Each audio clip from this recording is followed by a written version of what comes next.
Assalamualaikum warahmatullahi wabarakatuh. Hidup mahasiswa, hidup mahasiswa, hidup rakyat Indonesia. Salam perjuangan untuk kita semua. Ya, perkenalkan nama saya Julfikar Dayatangio, mahasiswa aktif dari IAIN Sultan Amai Gorontalo dengan nomor induk 2110520804. Ya, kali ini saya akan memaparkan tentang problematika pendidikan yang ada di Indonesia untuk memenuhi tugas dari mata kuliah filsafat pendidikan. Oke, kali ini kita akan masuk ke problem-problem ataupun masalah-masalah pendidikan yang ada di Indonesia. Ya, sebelum kita masuk di problem ataupun masalah-masalah pendidikan yang ada di Indonesia, saya akan menyentil sedikit tentang apa definisi pendidikan. Oke, definisi pendidikan adalah pembelajaran ataupun pengetahuan, keterampilan dan kebiasaan sekelompok orang yang diturunkan dari satu generasi ke generasi yang lain. Berikutnya melalui pengajaran, pelatihan ataupun penelitian. Pendidikan adalah sering terjadi di bawah bimbingan orang lain ataupun bisa dikatakan dia sebagai pendidik atau dia fasilitator, tetapi juga memungkinkan secara otodidak. Kita ketahui bersama, peringkat pendidikan Indonesia itu berada di peringkat 54 dari total 78 negara yang ada di dunia. Maka bisa dikatakan pendidikan di Indonesia ini masih terbilang rendah karena ada beberapa masalah-masalah penyebab ataupun penghalang yang terjadi di Indonesia. Di antaranya biaya pendidikan di Indonesia masih terbilang mahal karena melihat situasi dan kondisi sekarang Indonesia sedang mengalami virus wabah COVID-19 yang dimana dampak virus ini bisa menyangkut tentang turunnya ekonomi masyarakat yang ada di Indonesia. Jadi perlu kita ketahui bahwa ekonomi masyarakat sekarang ini masih terbilang menurun drastis karena dampak dari virus 19. Karena dampak tersebut, pemerintah harus memberikan solusi terhadap biaya mahalnya pendidikan yang ada di Indonesia. Maka dari itu, pemerintah harus memperhatikan ataupun harus mengambil alih bahwasanya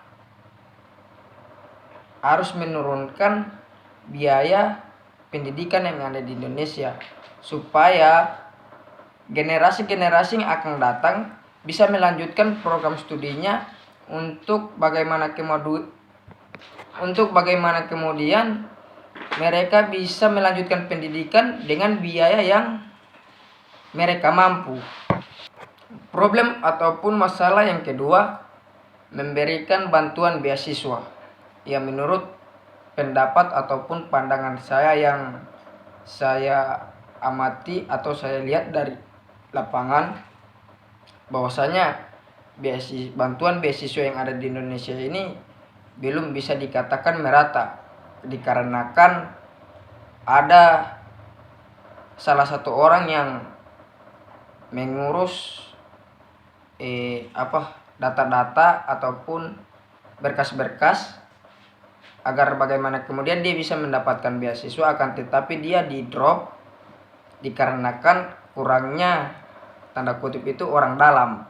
Ya, jadi bisa dikatakan di Indonesia ini masih mendiskriminasi bahwasanya golongan terendah itu tidak bisa dikatakan mendapatkan bantuan beasiswa. Itu menurut pandangan saya. Faktor yang kedua, kurangnya fasilitas pendidikan yang ada di Indonesia yang terkhusus itu di bagian pedalaman-pedalaman. Contohnya fasilitas untuk transportasi mereka menuju ke tempat sekolah mereka menempuh pendidikan.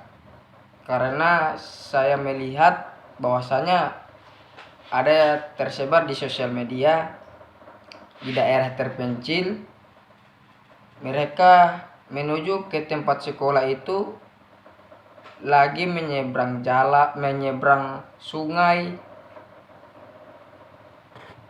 dan medannya pun sangatlah susah untuk dijalani. Dan yang kedua, kurangnya sarana prasarana pendidikan, yang dimana setiap sekolah harus memiliki sarana prasarana pendidikan, dan di Indonesia masih sangatlah kurang. Dari problematika ataupun masalah pendidikan yang terjadi di Indonesia yang saya sebutkan tadi atau saya sampaikan tadi, saya akan memberikan saran ataupun solusi menurut pendapat dan pandangan saya.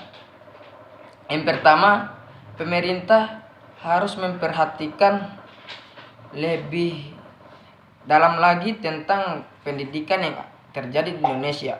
Contohnya mahalnya biaya pendidikan. Dan yang kedua, pemerintah harus menyediakan sekolah gratis bagi yang tidak mampu, agar bagaimana kemudian masyarakat yang tergolong dikatakan belum mampu, mereka bisa menyekolahkan anak-anaknya untuk bisa bagaimana kemudian melanjutkan program studinya di bidang pendidikan.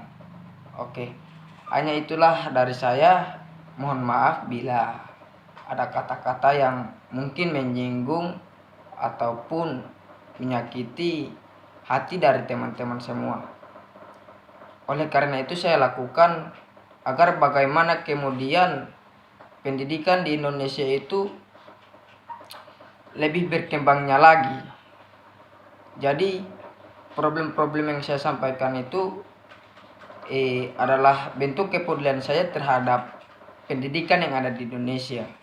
Bahwasanya kita sebagai warga negara Indonesia yang baik harus mendukung penuh terhadap apa yang telah dilakukan oleh pemerintah sampai sekarang ini, untuk bagaimana kemudian pendidikan di Indonesia ini bisa lebih berkembang dan bisa dikatakan sebagai pendidikan yang maju.